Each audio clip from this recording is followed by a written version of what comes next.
Bienvenue, Bonestile. And yeah, I'm just going to be talking today about the Champions League outcomes from game week 5. Lots of games here. I'm not going to be able to go into all of the games. However, I will talk about games that I saw at least 45 minutes off and some extensive highlights. I did see some full games, of course, saw the whole Arsenal game and did a whole episode on that. But I want to talk a lot more about the general picture in the Champions League after game week 5 and do some table talk and things like that. The hard thing with the Champions League is it's really difficult to figure out what results mean. We've played 5 games. There's 3 more game weeks to go in this group league phase. And it's kind of hard to know what anything means. You beat Bayern Munich and it's on to the next one, and it doesn't guarantee anything. You just have to go one game at a time.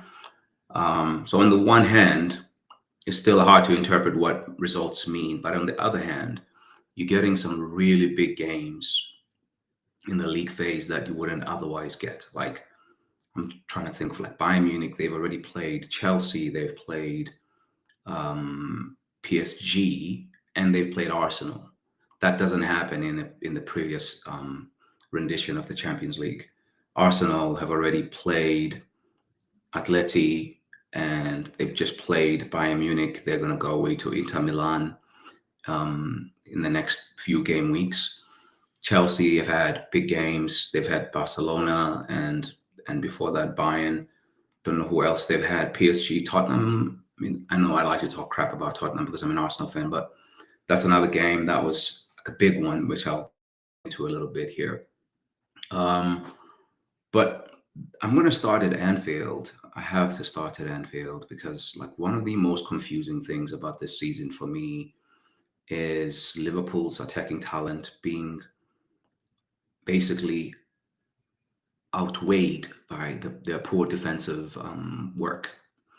And it was surprising that no senior players came out for the interview after this 4-1 loss to PSV. And I don't want to make this only about Liverpool. PSV still took advantage, still played a good game of football. However, like when you look at the numbers in this game, the game was fairly, like it was not a 4-1 game. Let's be fair. And as much as, it can be fun as a rival fan to laugh at what happens when teams that you're competing against lose games. This was not a 4-1 game, guys. Statistically, I mean, I know some of it is game state that Liverpool had 63% of the ball, but 2.5 XG to 2.17 XG, that was the XG count of this game. Liverpool had 27 shots and PSV had 9 shots, 5 shots on target, scored 4. Liverpool had 4 shots on target, scored 1. But Liverpool hits the post. Liverpool had a lot of territorial advantage. The momentum swing of this game is way on Liverpool's side of it. And the crazy thing is, let me see if I can share my screen actually, but I don't know if I'm going to be able to do this without getting into trouble. So actually, you know what? I'm not going to share the screen because I don't know if I can legally share some of the things that I'm looking at here in terms of the websites. YouTube has a lot of rules that as a new creator that I don't quite understand yet. But I use resources to kind of get the understanding of the numbers. I watched the game. To the naked eye, it didn't look like a 4-1. It looks like Liverpool at this moment defensively are getting punished to the highest degree for mistakes that sometimes you can get away with. You know what I mean? 5 shots on target, 4 goals. That's not normal. However, they don't help themselves. Like Virgil van Dijk throwing his hand up towards the ball deliberately. I don't know what was going on there. When you have things like that and your stalwart, your historic figure of a mountain in Virgil van Dijk, who's bailed Liverpool out, so many different times. So we're not going to be sitting here talking about Virgil van Dijk. However, on this day, he's culpable of giving the first goal away. And then, Konate has another brain fart moment later on where he just totally miskicks the ball. Don't know if he misjudges the flight of the ball, what was going on there, but the goal where it comes from the left and it's a good cross, and there's one or two goals there that I'm like, okay, it's just good football, like it's transition football, and there's a nice little one-touch finish. So not everything was about Liverpool errors, but I do feel like Liverpool are getting punished to the maximum for things that go wrong for them, especially as it pertains to their off the ball play. And statistically, like, they're not out of these games. It's just, I don't know what's happening there. And like, as much as it can be fun to laugh at it, it's just one of those things where at this point, I think Arne Slot, he just needs to like really simplify what he's trying to do there. Go 4-4-2 or something like that, where everybody has to play their little role and set yourself up. I know you're a big team, but like maybe set yourself up a bit more defensively for the next 3 games. Like, look at the next 3 games and be like, you know what, guys, we're going into these games clean sheet mentality. We'll take a 0-0 than a 1-1 or a 2-2. Like, because I think Liverpool keep you. If Liverpool take the approach they took to the Arsenal game, to me, I know a lot of people will think the Real Madrid game was their best performance. I think their approach to the Arsenal game was their best game that I've seen. And I've watched a lot of Liverpool. That's why I'm not laughing too hard, because I'm like, there are some individual errors that are happening here. And there's a lot of like, yes, you're missing some all-timers. Alisson is an all-time Premier League great. Trent, as much as Liverpool fans are unhappy with the way he left, he's an all-timer. He is one of the best right backs the league has seen. He is. It's just that, yes, it's salty when one of your own kids who grew up in your academy live the way he did. Mohamed Salah, another all-timer, he's not hitting that height right now, and I don't know what's going on, but like, you can't expect him and Van Dijk and Alisson to continue to be carrying these guys. I think the new generation, the new blood of players now at Liverpool needs to be carrying, not carrying even, because these guys are still good. These all-timers are just counted. But I think that these guys who are newer in the team and younger have to step into that space and take leadership. And then Van Dijk and Salah can yes, have some human performances, and you would still win with them in the team. That's kind of like where I'm at with this whole Liverpool thing. I think it's freakish. I really do. I spoke in the last podcast I made. I don't think they are far away from being able to put away teams, and put results like 9-10 consecutive games of like 7 wins, a draw, and a loss here and there. You know what I mean? Like, and maybe I'm naive, but I really believe in the talent in this team. And I don't think Slot has become a terrible manager all of a sudden too. But something is not working for them at the moment. And just when it's not working for you, it's not working for you. And on the flip side of that, I know this team is not in the Champions League, but I want to make an example of this. Like, Aston Villa have only beaten a team on XG once in the last, or 2 times in the last 8 or so games. And yet they are on a streak of results that are just like, they're just winning, and sometimes these things can change and flip your way. So like, over a 38 game season, I think Liverpool's season is going to be better than what it looks like right now. I can't be a prisoner to the moment in talking about the way they play. Another team that really had a surprising result was Manchester City.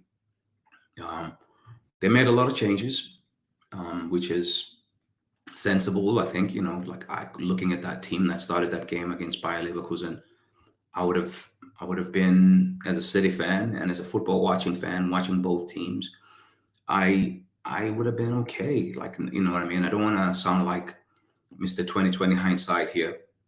Like, the lineup that Pep went with was strong enough to compete in this game.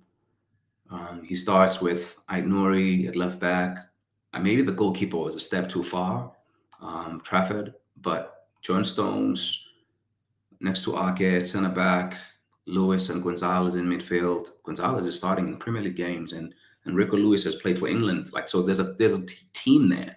Oscar Bob and Savinho in the wings, and you have Reinders and Mamouche.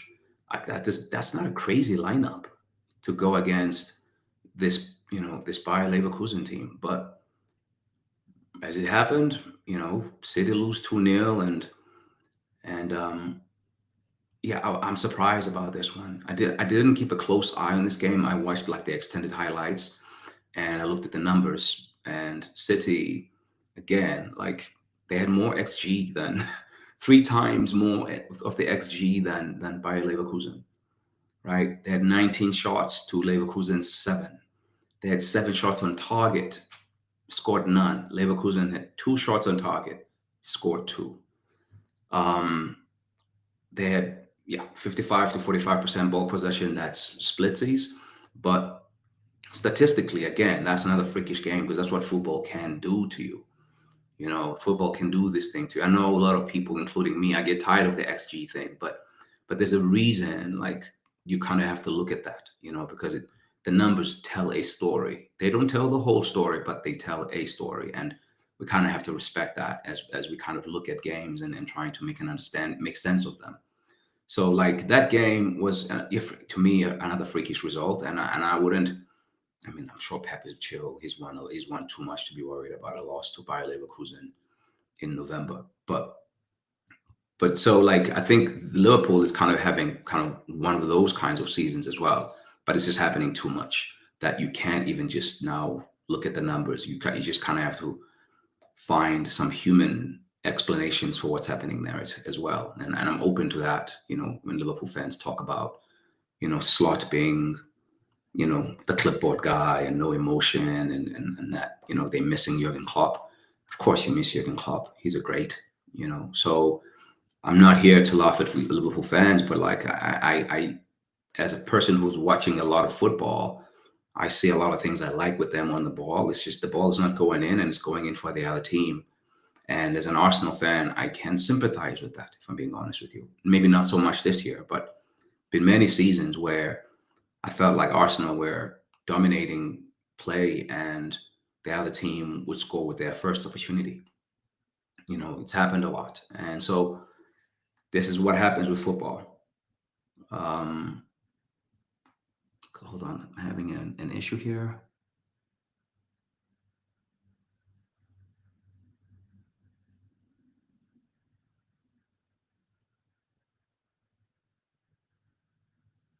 All right.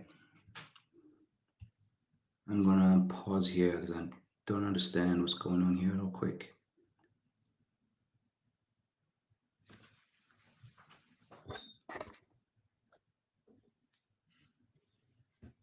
Let me move this real quick.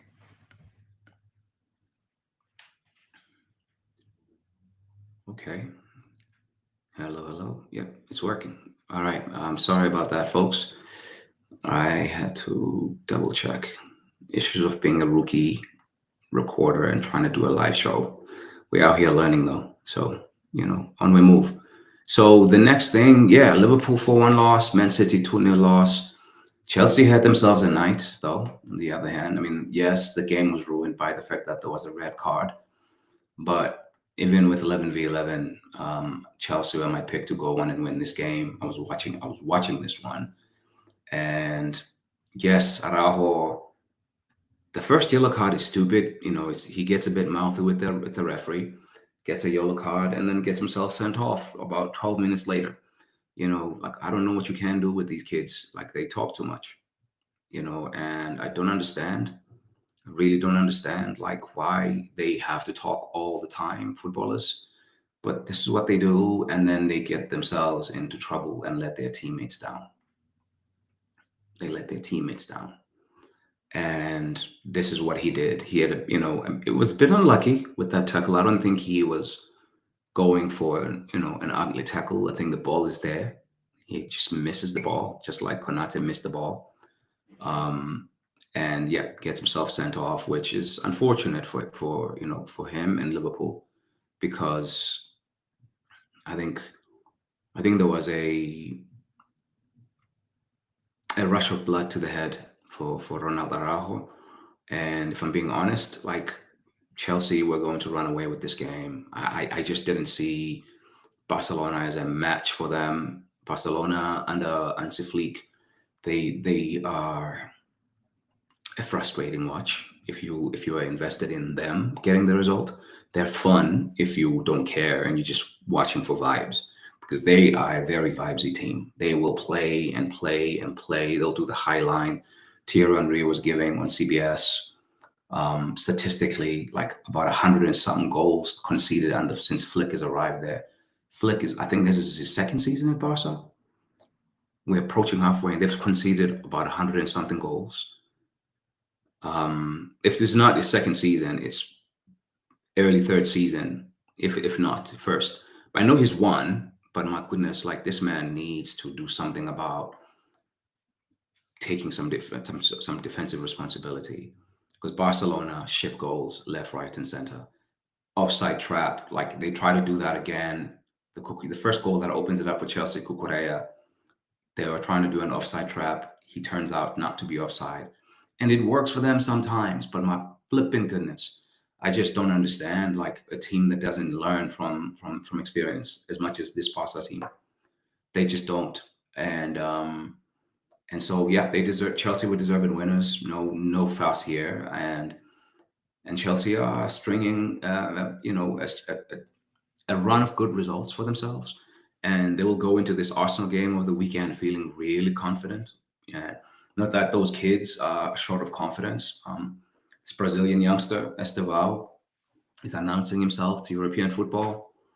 I don't think he's surprising many people about being a good player, but he's seemingly at this moment forcing his way into being Chelsea's most important attacking player behind Cole Palmer, or next to Cole Palmer.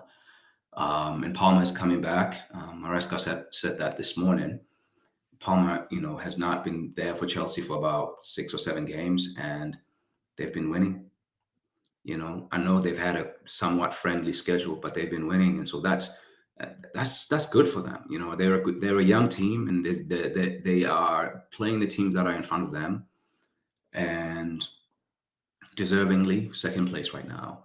And it's going to be interesting to see how they navigate their schedule in the spring, because it looks like there's a tough run of games come like March, April for them. But up until then, you can work a lead if you're Chelsea.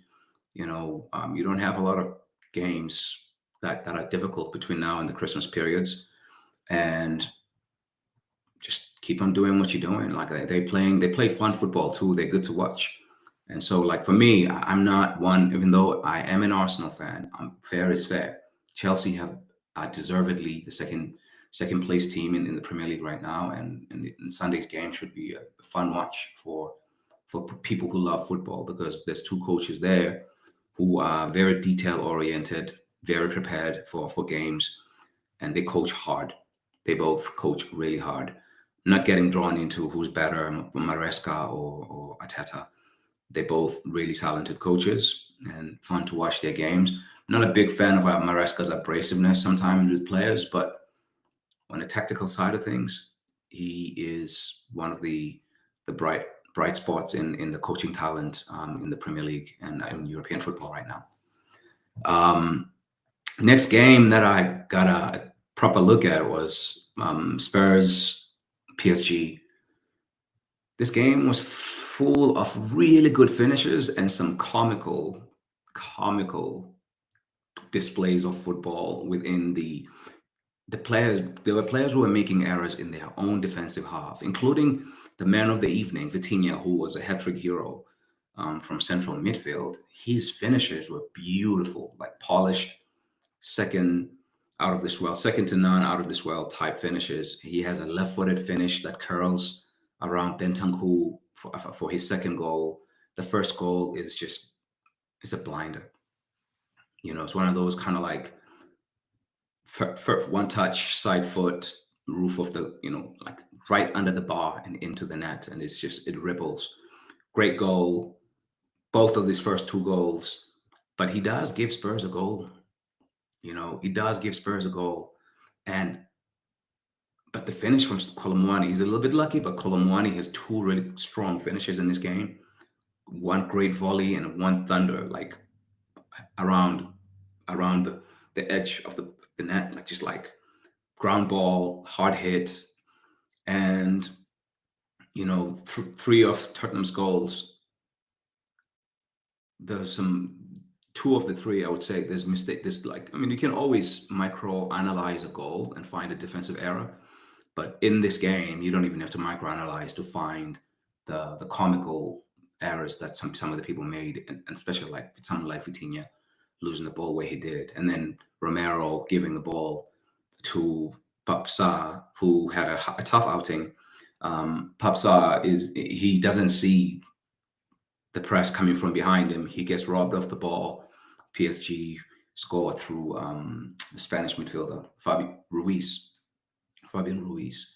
And so this was a really good game, 5-3. I didn't expect that, especially when Tottenham under Frank have chosen to be super conservative against some of these so-called big teams. So this was a fun game, and it's worth a watch. If you didn't see it live, you still have a lot of fun watching it. And this one, again, like a lot of these games, you can't tell the results, like the meaning of the results yet, because all these teams are kind of like clustered near each other.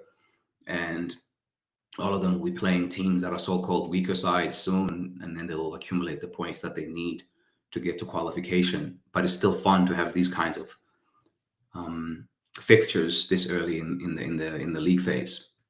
And then Mbappe had himself a night to remember, 4 goals. Vini Jr. was a good Robin to Mbappe's Batman, had 2 assists, unlucky to not have had a goal. I think Mbappe or someone was offside early in the build-up to his shot taken, kind of like Thierry Henry style finish. And Vini, Mbappe Madrid hit themselves a night, but like the only worry for Madrid would be the concession of goals.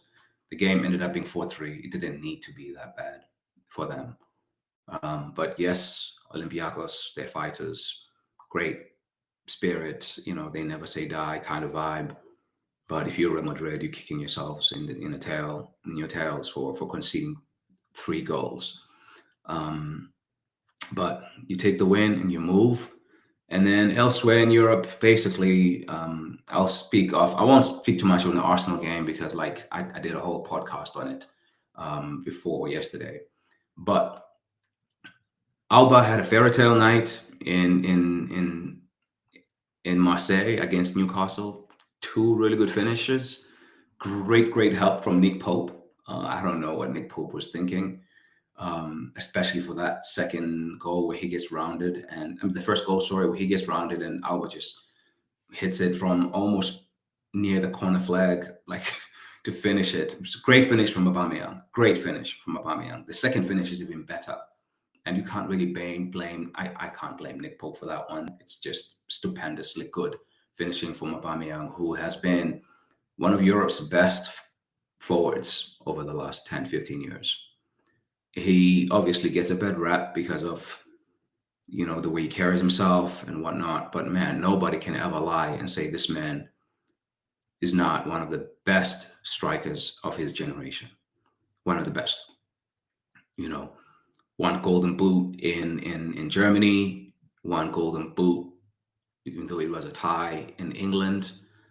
I don't remember if he won the golden boot in France with Saint Etienne, but I know that he was prolific there. And he's just scored wherever he's been. He's had at least 1 20-goal season. And even when he left Arsenal, he was still kind of like closer to his peak powers. Went to Spain, played about 17 games, 18 games, scored 10, 11 goals. Great night for him. Great night for Loem and those passionate fans in Marseille. And like the Champions League round 5, basically, like was not a game, too many games of like big stories, but like there were definitely some games of some consequence for some teams. I think Arsenal winning was really helpful to their cause because now I think they will one more win out of the next 3 games. They in the top 8. I don't think there's enough teams that will catch them, and hopefully that allows Mikel Arteta, who I don't think will actually play like a change like Pep Guardiola did against Bayer Leverkusen. Pep went all the way rogue and just changed the entire team like his Carabao Cup. I don't think Mikel Arteta will do that, except for maybe in that last game against that team that I don't know from very, very far. Thank goodness that game is a home game, by the way. But yeah, the long and short of it is Arsenal are almost through, and I think Bayern and Inter Milan will also probably be, safe at this point because they both have had great starts, and Arsenal play each other with Inter. After the next game is Brugge, then it's Inter, and then it's that team whose name I don't know just yet. I've seen it before, but my goodness, I just don't know. I think it's Kairat. No, is it Kairat? Wait, where's Kairat from? Kazakhstan. Yeah, it might be Kairat Almaty. Yep, it's Kairat Almaty on January 28th. Sorry, fans from Kazakhstan, for not remembering. Don't even know if I'm saying the name correctly, but that's the team I was thinking of. So I think if Arsenal could win that game, which I think they should, and it's at home, that's 18 points. If they lose both of their next 2 games, don't think that's going to happen. And then they skip, the awkward playoff round, and they go straight into round of 16. And elsewhere, if I missed any important results, please give me some feedback and let me know what other content that I might be better off looking at and adding to my streams. But yeah, I'm enjoying this football season, and I'll be looking forward to the weekend games, Premier League games, Bundesliga, Serie A. Keep a close eye in La Liga as well.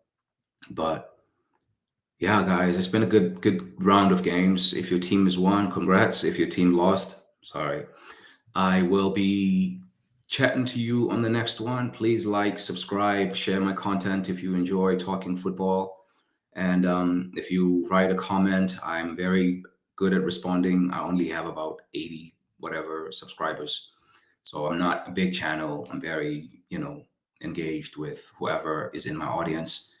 But for now, hopefully you have a good weekend wherever you are.